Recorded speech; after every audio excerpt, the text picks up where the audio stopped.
84 पाहुड़ ग्रंथों का सृजन किया। उसमें प्रधान पाहुड़ ग्रंथ समय पाहुड़, जिसके ऊपर आचार्य प्रवर अमृतचंद स्वामी ने आत्मख्याति नाम की टीका लिखी। उस टीका में वर्णित जो कलश हैं, चंद हैं, उन पर शुभचंद्राचार्य ने परम अध्यात्म तरंगड़ी नाम की टीका लिखी, जिसमें पंचम कलश पर विशेष व्याख्यान करते हुए समझा रहे हैं। दो दृष्टियां आपके पास हैं, परमार्थ विभार, निश्चय विभार, जिसको आपने महाव्रत के रूप में व्याख्यान किया है, उसको पतंजलि ने यम रूप में व्याख्यान किया। और जो भेद ध्यान अभेद ध्यान,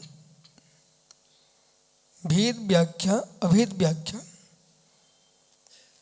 असंप्रतिज्ञ और संप्रतिज्ञ, दो शब्दों का प्रयोग है पतंजलि के पास। संप्रतिज्ञ और असंप्रतिज्ञ, जहाँ पर ध्यान साधना और ध्येय ध्याता का विकल्प है, उस जो है संप्रतिज्ञ, वो संप्रज्ञ है, जिसको आप कह रहे हो ध्यान ध्याता ध्येय का विकल्प वचन। जहाँ ध्यान की दृष्टि है, ध्येय की दृष्टि है, ध्याता की दृष्टि है, वहाँ यम नियम धारणा प्रत्याहार है। जहाँ ध्यान ध्याता ध्येय का विकल्प समाप्त हो चुका है, वही उच्च ध्यान है। और योगी जब परमार्थ में तल्लीन होता है तो सारे विकल्पों से शून्य हो जाता है।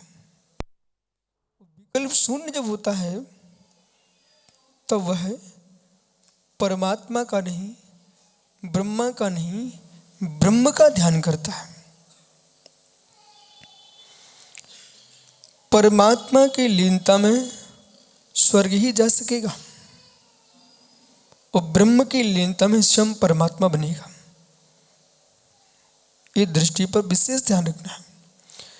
परमात्मा का ध्यान करने वाला जीव स्वर्ग की ही यात्रा कर पाएगा, वैकुंठ तक ही उसकी सीमा है। लेकिन जो परम ब्रह्म का ध्यान करेगा वह निश्चय सुख को प्राप्त करेगा। परमात्मा का ध्याता अबूदय सुख को प्राप्त कर सकता है। निश्चय सुख की प्राप्ति चाहिए तो वहां परमात्मा भी गौण हो जाएंगे।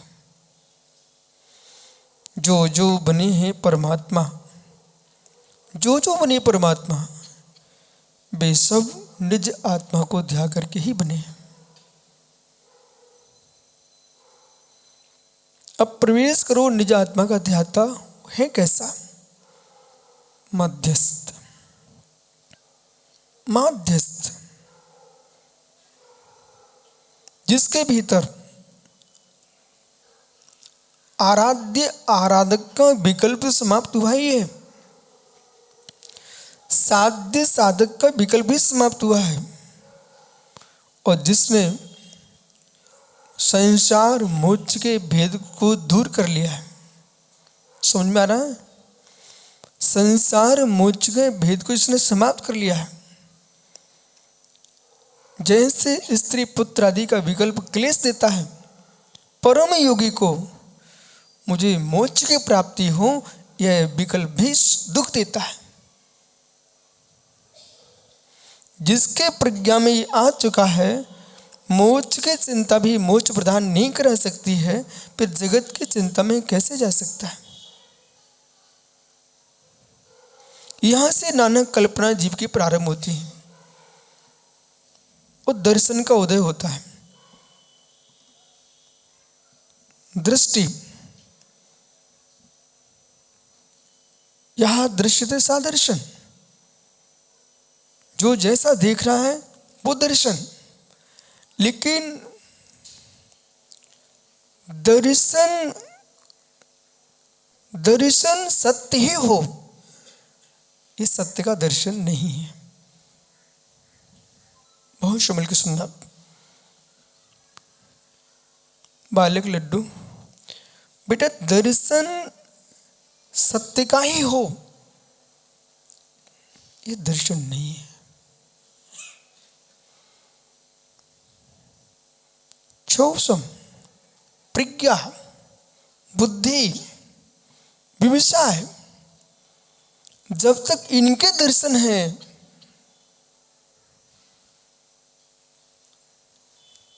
दर्शन देखते देखते भी सत्य नहीं हो सकता। ये दार्शनिक दृष्टि है। बोले कैसे? जो तुम देख रहे हो सत्य ही क्या? मेरे हाथ पर कितनी रेखाएं हैं, देखिए वहां से। बालक तू तो चश्मा लगा है, इस हाथ में रेखा दिख रही क्या आपको? ईमानदारी से बोलना है, सत्य बोलना। दिख रही क्या? दिख रही क्या? नहीं दिख रही ना? बहुत बढ़िया, इनको एक दार्शनिक बना दीजिए। जब ये अपनी आंखों से उतनी दूरी से देख रहे हैं, इस हाथ में कोई रेखाएं नहीं है, तो ये अपने शिष्यों को क्या बताने वाले हैं? मैंने अपनी दृष्टि से देखा है, विशुद्ध सागर हाथ पे कोई रेखा नहीं है। इन्होंने सत्य देखा, इतनी दूरी से देखा है कि उनके नेत्रों में सामर्थ्य नहीं थी कि मेरे हाथ की रेखाओं को देख सकते होते। जब नहीं देख सके तो अब इन्होंने क्या किया? अपने शिष्यों से तो कह नहीं सकते मैं देख नहीं पाया, तो इन्होंने क्या बोलना प्रारंभ कर दिया? उनके हाथों की रेखा है ही नहीं है, रेखा शून्य हाथ। एक दर्शन, एक दर्शन खड़ा हो गया। बोले क्यों खड़ा हो गया? मैंने अपनी आंखों से देखा है। महात्मा सुब्रत सागर जी, आंखों के देखे दर्शन बहुत कम है। आंखों के देखे दर्शन बहुत कम है, ये अंदर की दृष्टि से देखे वाले दर्शन ज्यादा हैं।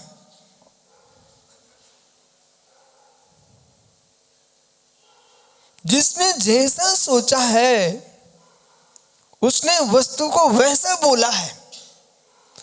जिसने जैसा सोचा है उसने वस्तु को वैसा बोला है, जबकि वस्तु तो जो है सो है। वस्तु तो जो है सो है। एक एक गुण को लेकर के, एक एक गुण को लेकर के आपने दर्शन खड़े किए हैं, जबकि वस्तु अनंत गुणात्मक है।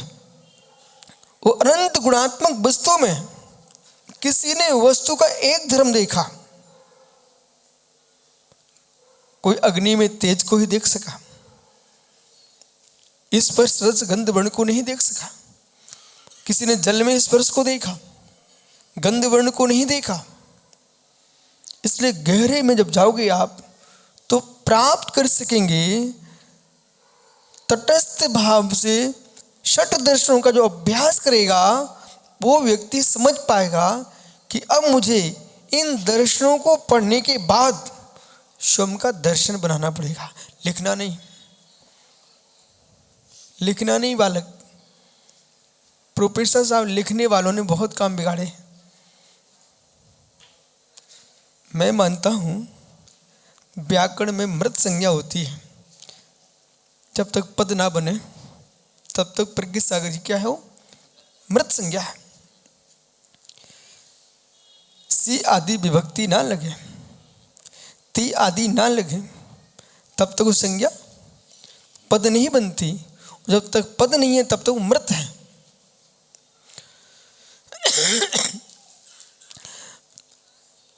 परंतु शब्द का मृत होना इतना खतरनाक नहीं है जितना मृतकों को मानना खतरनाक है। गलत मत सोचना, शब्द का मृत होना इतना खतरनाक नहीं है। उसका तो मुझे मालूम है, विभक्ति जोड़ दो, पद संज्ञा बना लीजिए आप। धर्म शब्द है, उसी को मृत संज्ञा है। वो धर्मा बोल दिया तो पद बन गया। राम मृत संज्ञा है, रामा बोल दिया तो पद बन गया। अब वो आपने पूर्व में पढ़ा है लघु स्त्रय में वर्ण ध्वनि, शब्द ध्वनि, वाक ध्वनि, वर्ण ध्वनि, पद ध्वनि, वाक ध्वनि। ध्वनियात्मक दृष्टि पर जो व्यक्ति प्रवेश कर गया उसमें धुन में तल्लीन हो गया, और जब शब्द पर दृष्टिपात किया तो इतने शब्द में डूब गए, इतने शब्द में डूब गए, सारा जगत उनको शब्दमय दिखा, कोई विकल्प नहीं। इसलिए प्रोफेसर आप 2-3 लोगों से बच के रहना, ध्यान करने वालों से और चिंतन करने वालों से। उनसे कहना आप नए से चिंतन करते कि प्रमाण से चिंतन करते हो। बहुत सारे लोगों को अपना स्वयं का चिंतन लिखना नहीं चाहिए। भैया आप मानते हैं मेरी बात को? बहुत सारे लोगों को अपना चिंतन लिखना नहीं चाहिए, समझना।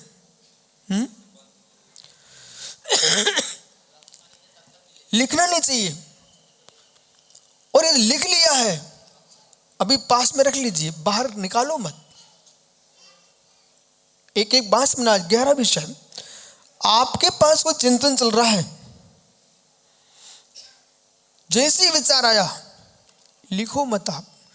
माना कि लिख भी लिया है, किसी को दिखाओ मत आप, रख लीजिए,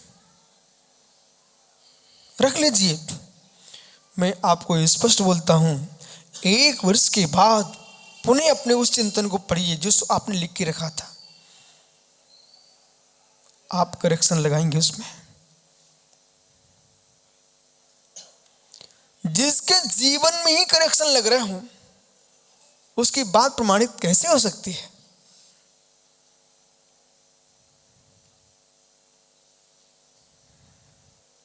सन्नाटा क्यों?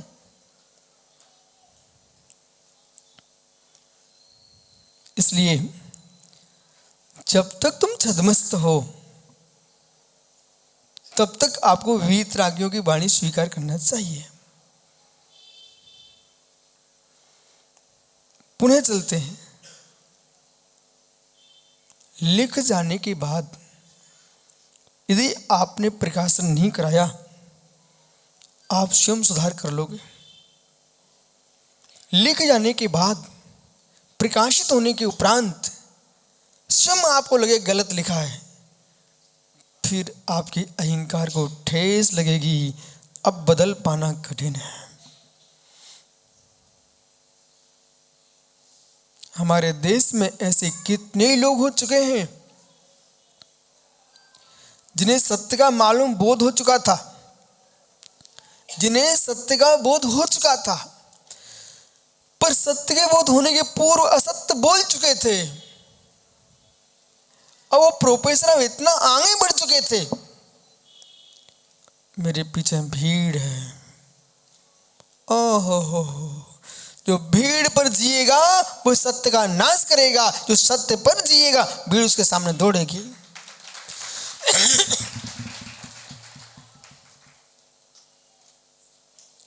बहुत बड़ी लिस्ट है प्रज्ञा सागर जैसी, जो असत्य लिखने के बाद, असत्य बोलने के बाद अपनी भीड़ को देख करके वे मुड़े नहीं।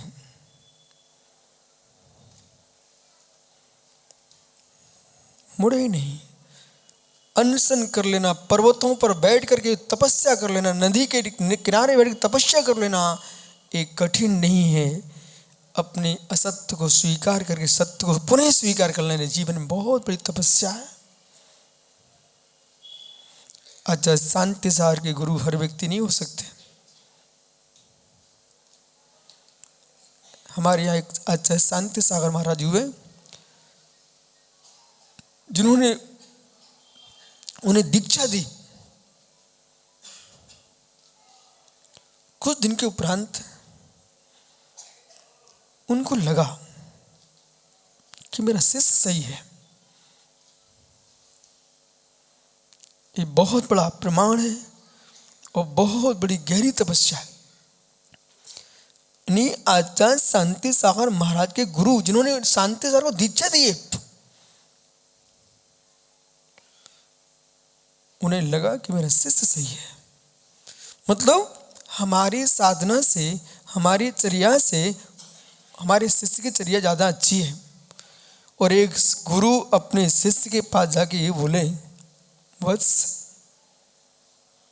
मैं चाहता हूं आप मुझे पुनः दीक्षा दे दो।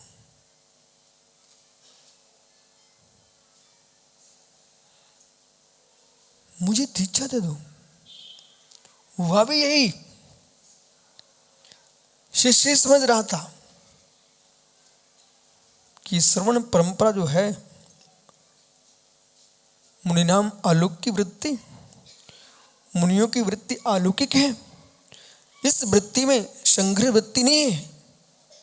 और क्या गजब की दृष्टि। उन्होंने अपने गुरु को दीक्षा दी। उनके गुरु ने दीक्षा ली और शिष्य दीक्षा पुनः प्राप्त करके श्रेष्ठ समाधि की।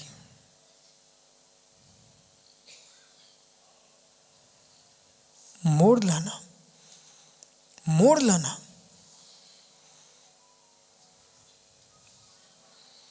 सत्य का अन्वेषक पंथ नहीं बनाता, पथ पर चलता है।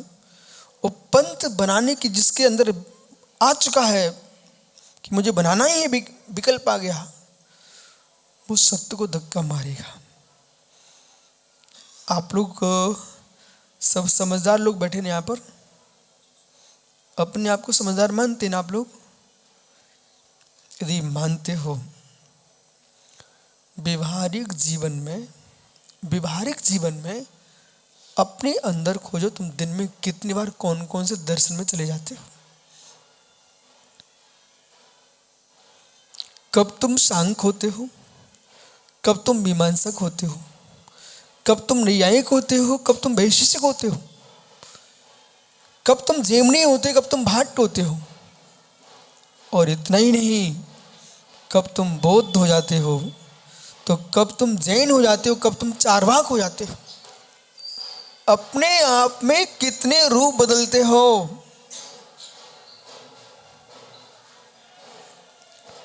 वैचारिक दृष्टि, वैचारिक दृष्टि, वैचारिक दृष्टि। सो मेरा बालक है गंभीर। वैचारिक दृष्टि कई बार लगने लगता है। वो मृत संज्ञा को नहीं छोड़ना, वो उसको लेके रखना। हार्दिक सागर जी, सत्यार्थ सागर जी, वो मृत संज्ञा को लेके रखना। भैया, ओम भैया, जब भी मन करे मैं सिर टेकूं किसी भी चबूतरे पर, मैं तो पहले मालूम करता हूं, नहीं टेकता। कारण, पन्ना नरेश का नाम सुना होगा आपने, मध्य प्रदेश। उन्होंने अपने हाथी को दफनाया और उनके हाथी के जहाँ संस्कार किए उस पर एक चबूतरा बना, उसमें लिखा हाथी की समाधि। फिर मैं ऐसे बिहार कर रहा था, उत्तर प्रदेश में एक जगह एक समाधि बनी हुई थी, वो घोड़े की समाधि थी। यहाँ तक फिर भी ठीक था। और मैं आगे चला, उत्तर प्रदेश की घटना है कि वहाँ एक चबूतरा बना हुआ था, वहाँ पर एक श्वान की समाधि बनी हुई थी।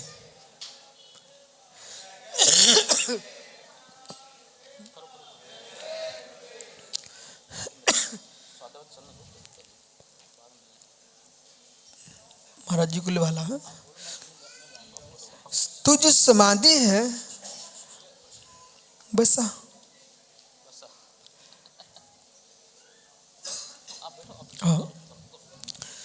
तो समाधि जो है स्वान की समाधि,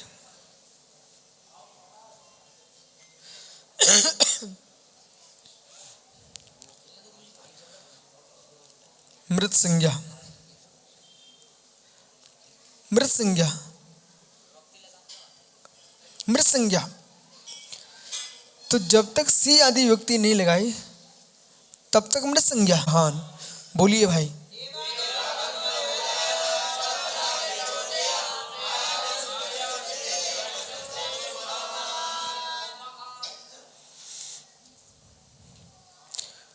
भूखा व्यक्ति हो उसे भोजन कराना बहुत अच्छी बात है, प्यासा आदमी है उसे पानी पिला देना बहुत अच्छी बात है, किसी को ठहरने को स्थान दे देना बहुत अच्छी बात है। ये सब कुछ दिया जा सकता है। वस्त्र नहीं है जिसके पास, आप ग्रस्त हो वस्त्र दे सकते हो, लेकिन श्रद्धा नहीं दे सकते। ठहर जाना भी यहाँ पर, भूखे को भोजन दे देना अच्छी बात है, प्यासे को पानी पिला देना अच्छी बात है, लेकिन बोले क्यों? जो हमने दिया है वो मेरा था ही नहीं, जो हमने दिया है वो मेरा था ही नहीं। पानी मेरा था नहीं, भोजन मेरा था नहीं, भिन्न वस्तु है, वस्त्र मेरे थे नहीं, भवन मेरा था नहीं। जो मेरी निज वस्तु है वो आस्था है, वो ऐसे ही नहीं पटक देना चाहिए। क्या स्वान की समाधि को सिर टेकोगे भाई? नहीं टेकोगे। इसी प्रकार से षट दर्शनों का अभ्यास करके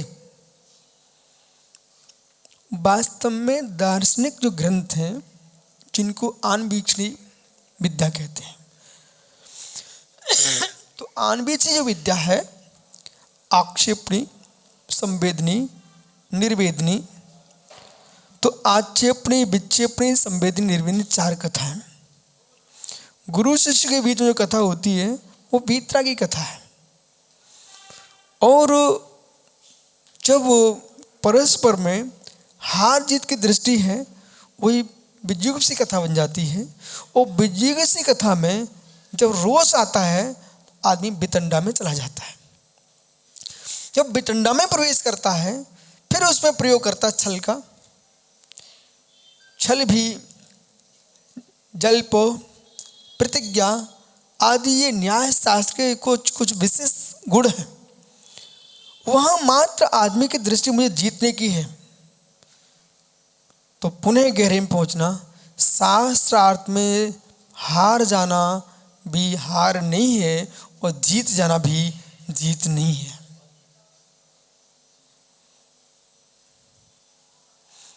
पुनः कहता हूं, शास्त्रार्थ में हार जाना भी हार नहीं है, जीत जाना भी जीत नहीं। बोले कैसे? जैसे कि वर्तमान का न्यायालय, यदि उसमें कोई केस जीत गया है, जो जीता है उसे पता है कि मैं जीतने योग्य था कि नहीं, और जो हारा है उसे मालूम था मैं हारने योग्य हूं कि नहीं। ओम भैया, बुद्धि के बल पर किसी को परास्त कर देना अलग विषय है और सत्य को बता देना अलग विषय है। इसलिए ऋषियों का दायित्व है कि दर्शन से थोड़ा ऊंचा उठे। ऋषियों का दायित्व है सट दर्शन से भी ऊपर उठना पड़ेगा इनको। क्यों? जब दार्शनिक दृष्टि पर बैठे थे लोग, उनको दिख रहा था कि मैं सही हूं। अब दार्शनिक साधना करने के साम्य साधना करना है। प्रश्न कर दिया, आपको दार्शनिक साधना करना है कि साम्य साधना करना है? ज्ञान नए में जाना है कि क्रिया नए में जाना है? ज्ञान कांड में जाना है कि कर्म कांड में जाना है? ज्ञान कांड में जाने कि कर्म कांड में जाना है? जाना कहां है आपको? और दोनों से तुम्हारा भिन्न लक्ष्य है। न मुझे ज्ञान कांड से मतलब न क्रियाकांड से मतलब मेरा उद्देश्य मात्र वर्तमान में यश मिलना चाहिए। भाई सुब्रत सागर जी, उन लोगों से बहुत सुरक्षित रहना जिनका लक्ष्य मात्र मुझे यश चाहिए, मुझे तुमसे कोई प्रयोजन नहीं।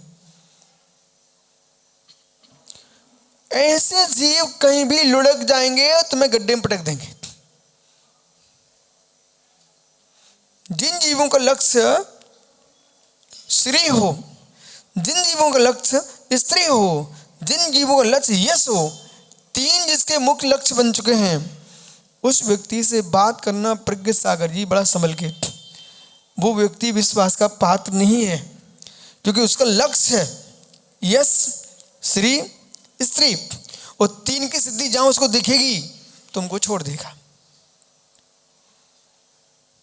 सुनिश्चित छोड़ देगा। अपनी प्रतिज्ञा की हानि करने में से कोई दोष नहीं लगेगा। समझ में आ रहा क्या? अपनी प्रतिज्ञा की हानि करने में से दोष नहीं लगेगा, अपनी प्रतिज्ञा को छोड़ देगा। बेजीव बिरले हैं जिस प्रतिज्ञा को लेकर चले हैं, अंतिम श्वास तक अपनी प्रतिज्ञा को नहीं छोड़ते। चाहे चारित्र की प्रतिज्ञा हो, चाहे ज्ञान की प्रतिज्ञा हो। आपको कैसा लगता है, जितने जगत में पंथ परंपरा बनी हुई है, ये चारित्र भ्रष्ट लोगों ने बनाई है कि ज्ञान भ्रष्ट लोगों ने बनाई है? भैया बोलो कुछ। अच्छा, इतनी जल्दी बोल दिया। जीवन में चारित्र भ्रष्ट का कोई पंथ नहीं चल पाता, क्योंकि भारत है ये चार तीनों को मानता नहीं है, उसका कोई पंथ नहीं चलता। जो चारित्र में सुंदर दिखते हैं वो ज्ञान से च्युत हो चुके हैं। ज्ञान भ्रष्ट लोगों से पंथ बनता है, ज्ञान भ्रष्ट लोगों से पंथ बनता है, ध्यान रखिए आप।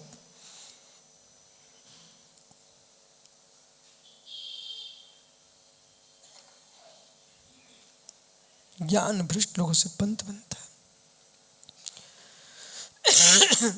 वेद में एक शब्द है विधि। शब्द कौन सा है? तो एक सूत्र मात्र, बोलिए। अग्निष्टोम ये स्वर्ग कामा, इतना से शब्द है। किसी ने विधि अर्थ किया, किसी ने भावना अर्थ किया, किसी ने नियोग अर्थ किया। अब विधि नियोग भावना, इस पर आचार्य विद्यानंद स्वामी ने अष्ट सहस्री में जो विवेचन किया है, पूर्व पक्ष को रख करके इतना गंभीर विवेचन किया है कि आपको लगे विधि ही सही है, फिर थोड़ी देर लगेगा आपको नियोग ही सही है, फिर लगेगा भावना ही सही है। फिर आगे क्या लिखते हैं? शब्द बोलता नहीं, अयम सत्यम अयम सत्यम। ये सत्य की ये सत्य, ये शब्द का शब्द बोलता नहीं है। शब्दों के अर्थ करने वाले रागी देसी जीव हैं, उन्होंने अपनी दृष्टि से व्याख्यान किया है। अब सोचिए, एक सूत्र के ऊपर कितनी व्याख्या हो गई।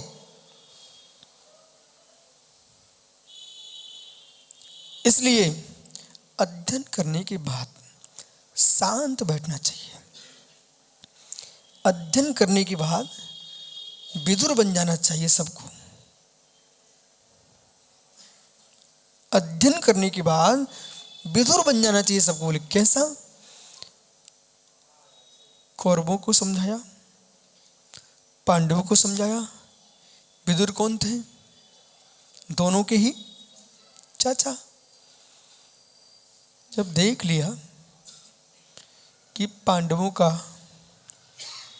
वीरत्व कौरवों के नाश का हेतु, जब ये देख लिया तो विदुर शांत हो गए और जाकर के दीक्षा को धारण कर लिया। बोले जब इनका विनाश नियत है तो इनके विनाश में मैं अपना स्थान क्यों स्थापित करूं? बनोगे विधुर, बच्चों से दूर हो जाओ, पंथों से दूर हो जाओ, और गुरु से दूर हो जाओ, शिष्यों से दूर हो जाओ। अब बनिए विधुर। गुरु से दूर हो जाइए, शिष्यों से दूर हो जाइए, बच्चों से दूर हो जाइए। अब सुनिए, बनो विधुर। क्या प्रत्येक प्राणी के विचार 24 घंटे सही होते हैं? बोलो बोलो, नहीं होते। क्या अपने विचारों के द्वारा ही तुम विचारे नहीं हो जाते हो? क्या अपने विचारों को द्वारा आप विचारे नहीं हो जाते हो? 100%, 99 नहीं बोलना, 100% लोग विचारे नहीं होते, अपने ही विचारों के कारण विचारे हो जाते हैं, और फिर विचारणी बन जाते हैं। रावण का विनाश किसने किया? आप लोग निमित्त दृष्टि देखते हो, इसलिए तुम राम को देखते हो, लक्ष्मण को देखते हो। रावण का विनाश किसने किया? यदि कामुक विचार न होते तो रावण बेचारा क्यों होता? वो तो ब्राह्मण था, वो बेचारा क्यों बना? और यहां तक कि बहुत सारे जीव अपने आप में टेंशन में आज जी रहे, आज की तारीख में। उनसे पूछो, आप चारवाक बन के टेंशन में हो, चारवाक बन के टेंशन में हो, हमने कुछ किया ही नहीं है, मुझे फंसा दिया गया है। अरे इस भव में नहीं किया सही, पूर्व में करके आए थे, सो फंस गए। संपूर्ण दर्शनों की अवधारणा आत्मा पर टिकी होती है। संपूर्ण दर्शनों की अवधारणा आत्मा पर टिकी होती है। जो आत्मा को नहीं मानते उनकी भी आत्मा पर टिकी है। बोले क्यों? यदि आप विधि रूप में आत्मा मानते हो तो तुम निषेध रूप में आत्मा मानते, निषेध क्यों कर रहे हो? पंडित राकेश जी, विधि किसकी होगी? विधि किसकी होगी? वस्तु की। निषेध किसका होगा? वस्तु का।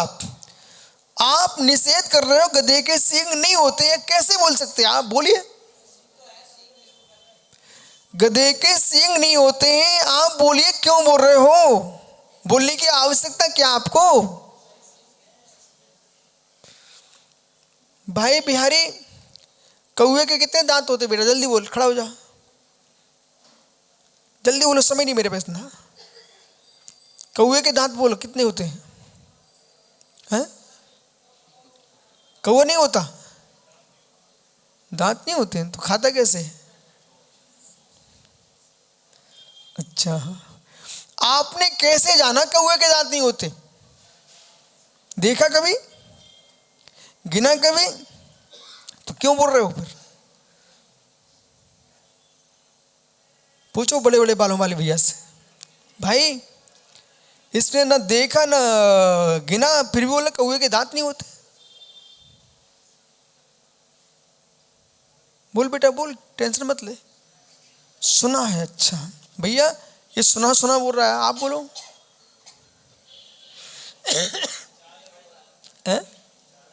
क्या हुआ बेटा? विचार करके। तो विचार कैसे कर लिया आपने? है? सुन करके ना, सुन करके। चलो चौथे को खड़ा करो। आप तो सब लंबी लंबी चोटी वाले हैं। सुनाओ बेटा।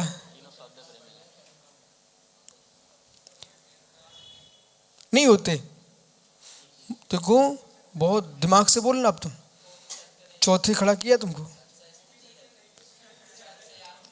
ओम भैया, ये तो विट्ठल आ गया, संजय विट्ठल। बेटा अपने भारत में एक संजय नाम का विट्ठल हुआ, विट्ठल संजय विट्ठल। वो मालूम क्या बोलता है, बोल जानता हूं तो बताऊं क्या।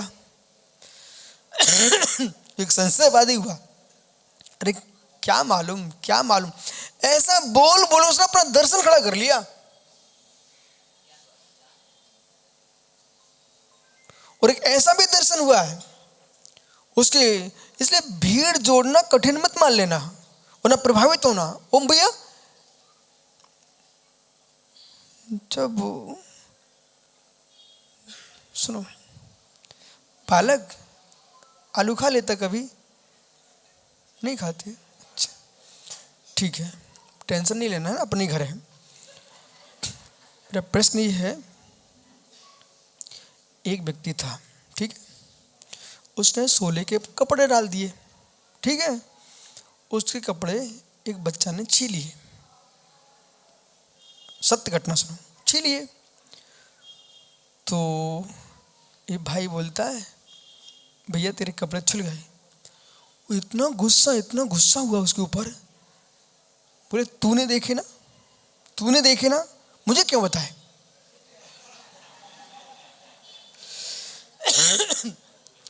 बोले मुझे बताया क्या तुमने? वो लड़ पड़ा, बोले हमने देखे नहीं, हमारे तो शुद्ध ही है। बोले तुमने देखा ना, अब इतने में हमने सुन लिया। तो मैंने क्या बोला, भाई ना तुम, आपने देखा नहीं, इनने देखा है, अब आप निर्णय करते रहना, लेकिन मुझे आहार देने मत आना इन कपड़ों में। अब सुनिए, तो वो कौवे के दांत कितने होते हैं? देखो कोई की नकल तो सुनना नहीं आपने ना। इसमें विषय चल रहा दार्शनिक अध्यात्म अमृत कलश। कौवे के दांत नहीं होते हैं, बहुत सारे ऐसे प्रश्न हैं। ये गोमटेश में थे, गोमटेश में थे, चलो थे। एक दिन गोमटेश में एक प्रश्न आया था, एक महात्मा जी बिल्कुल सामने बैठे थे, याद करो आप। 6 वाले में थे, चलो कोई बात नहीं, 6 वाले में भी चलेगा। आप मेरे पहले थे कि बाद में थे? हम चले गए थे क्या? हाँ थे आप, ठीक। बेटा ये कुछ बातें विचारनी तो सही से लगती हैं, लेकिन विद्वानों के बीच में विचारनी बातें चल नहीं पाती हैं, वहाँ लिखित प्रमाण चाहिए पड़ता है। इनने सुना इनने सुना वो नहीं चलता। एक महात्मा जी बोल पड़े, गोष्ठी चल रही थी श्रमणों की, उस श्रमणों की गोष्ठी में महात्मा जी बोल पड़े। तो दूसरे एक आचार्य महाराज से बोले सुनो, मुझे प्रवचन नहीं सुनना आपका, आप तो बोलो कहीं लिखा मिला आपको क्या? महाराज को चुप रहना पड़ गया। अब बेटा प्रश्न है आपसे, तुम चारों पढ़े लिखे बच्चे हो, अब बोलिए कौवे के दांत होते क्या? वो होते तो कितने होते हैं? वो नहीं होते तो तुमने कैसे बताया कि नहीं होते? जल्दी दो उत्तर, चारों मिलके दो।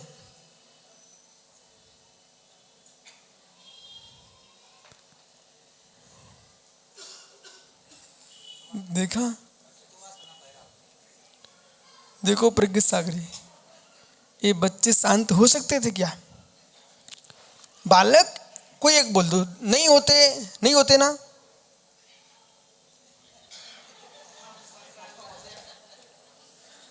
देखो बीच में कोई बोलना नहीं, जैसे वो 4 खड़े हैं ऐसे तुम्हें खड़ा कर देंगे, तुम घबराने नहीं है ना, मैं ही बता दूंगा, तुम चिंता मत करो। लेकिन प्रश्न ये, कौवे के दांत होते कि नहीं होते हैं? अब चारों से पूछ रहा हूं, कोई चारों मिलके गोष्ठी कर लीजिए आप।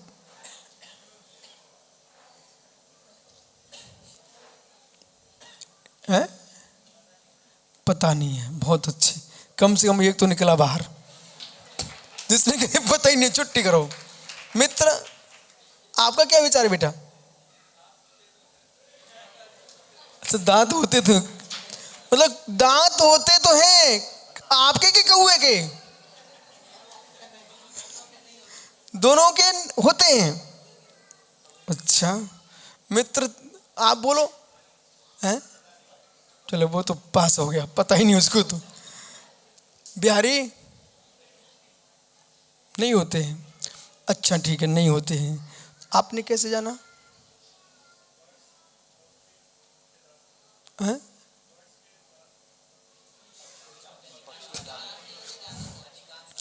नहीं प्रश्न है ना, आपने निषेध किया कैसे?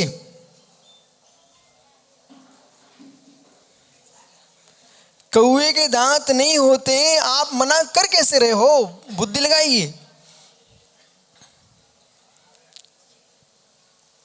अभी हमने ओम भैया से कहा था, वो प्रोफेसर साहब हैं, कि भैया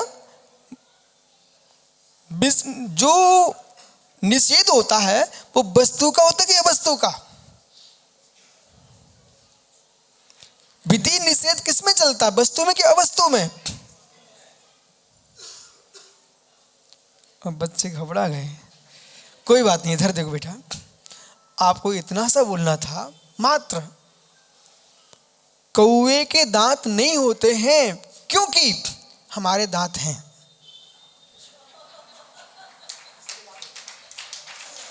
क्या बोलना था आपको?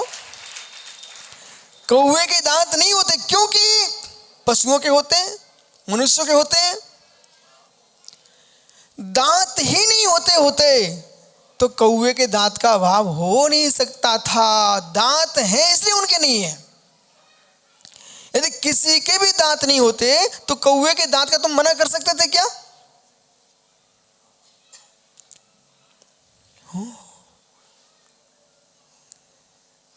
होते हैं, हैं?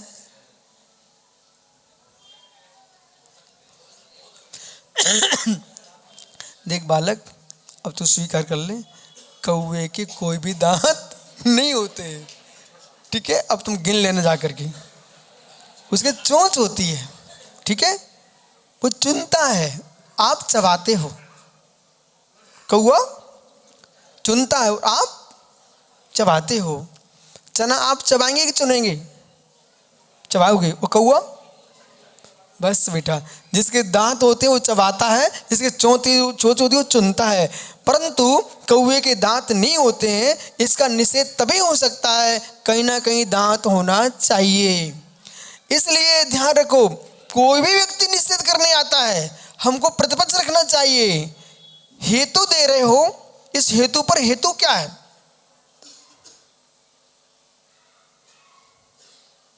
देखो भैया, ऐसे पढ़े लिखे बच्चे आज ये न्याय शास्त्र पढ़ें तो इनकी कितनी प्रज्ञा विशाल हो जाए।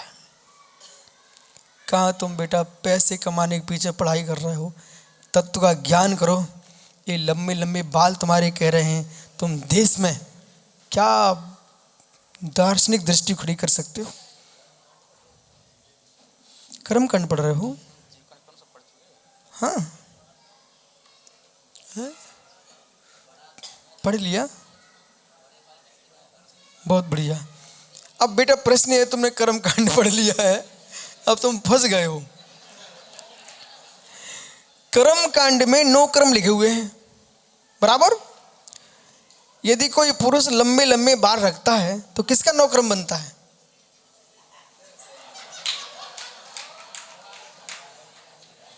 जो व्यक्ति स्त्रियों से लड़े, उन्हीं के साथ रहे 24 घंटे, ठीक है, उन्हीं जैसी बातें करें, उन्हीं जैसे कपड़े पहने, उन्हीं जैसे बाल रखे, ये किसका 9 कर्म है?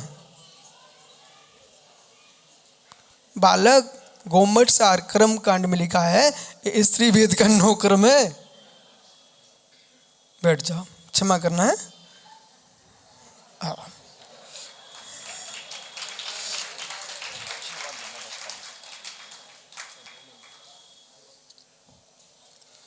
आइए मित्र, समय हो गया, आनंद आया, आगे चले। यहां पर आचार्य महाराज कह रहे हैं,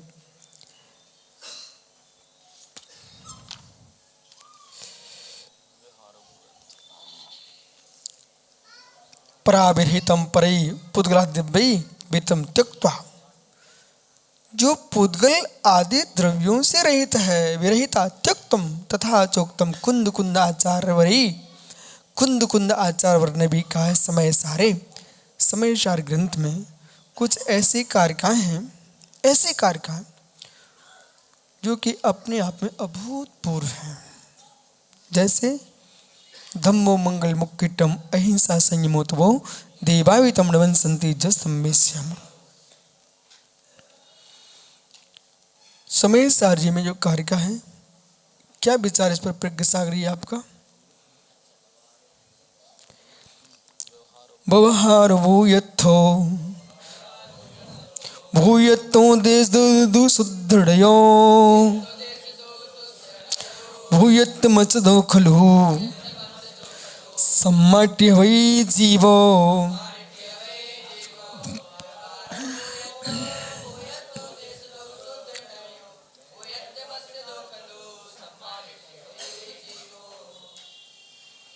एक गढ़ चिन्ह होना चाहिए कि नहीं होना चाहिए?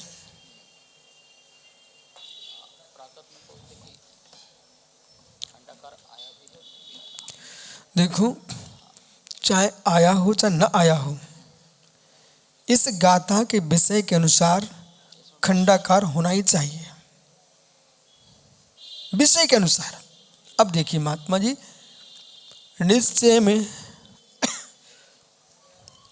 निश्चय में भूतार्थम विभावंत भूतार्थम भूतार्थ बोधि विमुखा प्राय सर्वे भी संसारा।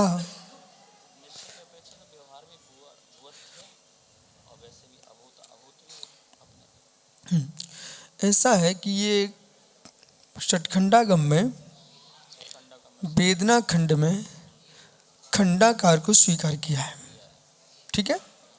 इसलिए विद्वानों को एकदम जो निषेध करते हैं और कुंद कुंद स्वामी पर अथवा अमृतचंद स्वामी पर जो अपनी विचारधारा रखते हैं, उन्हें पूरा चारों पर विचार नहीं रखना चाहिए। जहाँ से तुम्हारी प्रज्ञा प्रारंभ होती है, उनकी वहाँ अंत हो चुकी है। बहुत सारी बातें लोगों को लगती है ऐसी कि हम सही सोच रहे हैं। अब इस विषय पर हम देखते हैं। विभारो भूयत्थो, विभार अभूतार्थ है। भूदत्तो देशदु शुद्धयो, भूतार्थ कहा है किसको? शुद्ध नहीं को। भूयत्तो मसदो खलो, भूतार्थ का जो आश्रित निश्चय से जो लेता है, सम्मति हवि जीवो, वही सम्य दृष्टि जीव है। जो भूतार्थ का आश्रय लेता वही सम्य दृष्टि है। लेकिन यहाँ के अभूतार्थ को असत्यार्थ ही नहीं समझना चाहिए। अब समझिए 11वीं गाथा को, इस समय सार जी की है। यहाँ के अरे निश्चय व्यवहार दोनों एक दृष्टि में आएंगे। यहाँ पर तो निश्चय नहीं कह रहा है अभेद, व्यवहार नहीं कह रहा है भेद। तो वस्तु भेदात्मक है क्या? भेदात्मक वस्तु भेदात्मक है, भेदात्मक ज्ञानात् भिन्नो चा भिन्नो।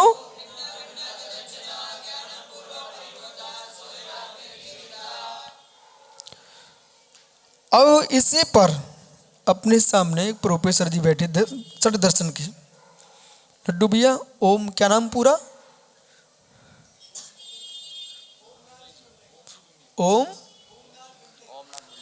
ओम नाथ जी कर्नाटक के हैं क्या? दक्षिण महाराष्ट्र है? आसाम? लेकिन आसाम में महाराष्ट्र से गए क्या बंसद? लगता तो ऐसे ही है? उत्तराखंड से, क्योंकि आसाम में नाम होते नहीं हैं। बहुत बढ़िया। तो बिमले भैया,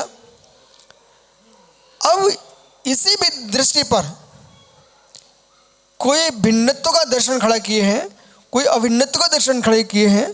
पृथकत्व एकांत में है, अपृथक एकांत में है। यहाँ पर जो कथन चल रहा है अभूतार्थ का, तो अभूतार्थ से मतलब ऐसा असत्य नहीं है जो अवस्तुभूत हो। कैसे? माया, सौभाग्य सागर, प्रज्ञ सा भैया, माया। तो जो माया शब्द का प्रयोग शंकराचार्य ने किया है, वो माया अवस्तुभूत है कि वस्तुभूत?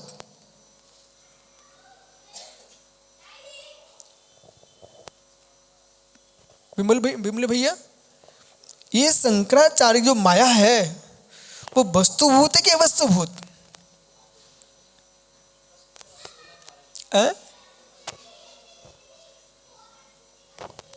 क्या बोले?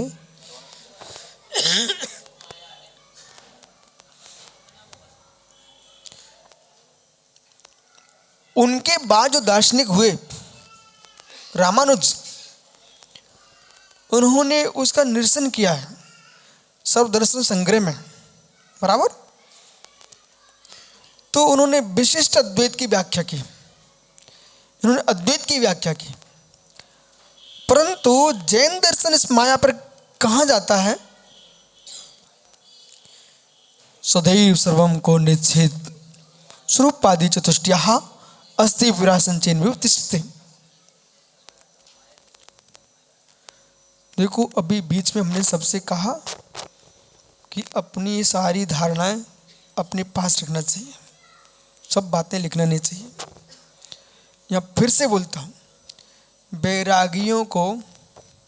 बैरागियों को विरक्त होकर के दीक्षा ले लेना चाहिए, लेकिन बैरागियों को अपने वैराग की धुनी में आकर के वस्तु का निर्णय नहीं कर देना चाहिए।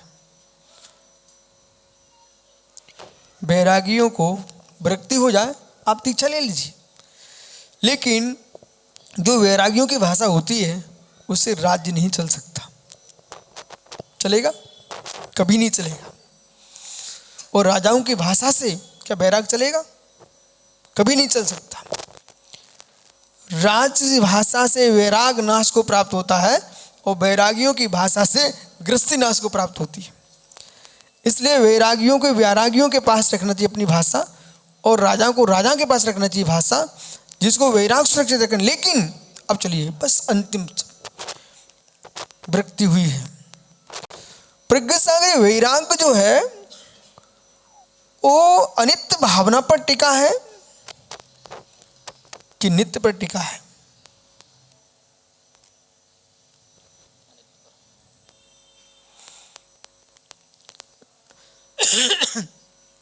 जगत क्षण भंगुर है,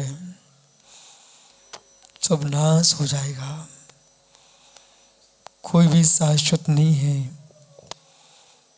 कहाँ घर की ओर तुम जा रहे हो? निज घर की ओर आइए।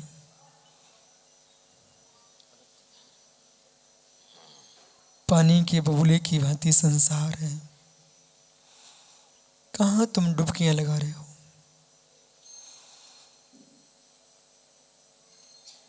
जहां पर प्रोफेसर साहब जिनके लिए तुम कमा के ले जा रहा है वे चले जाएंगे। जिस जेब में रखा है जेब नष्ट हो जाएगी। जिस तन ने कमाया है वो तन भी नष्ट हो जाएगा। हम किसके लिए कमा रहे हैं?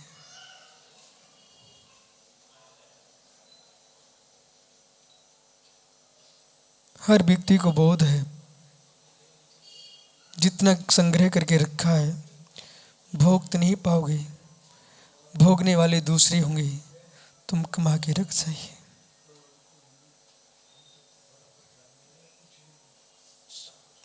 ये कौन बोल रहा है? ये कौन बोल रहा है? नित्य की अनित्य, अनित्य पर अनित्य में डूब नहीं जाना।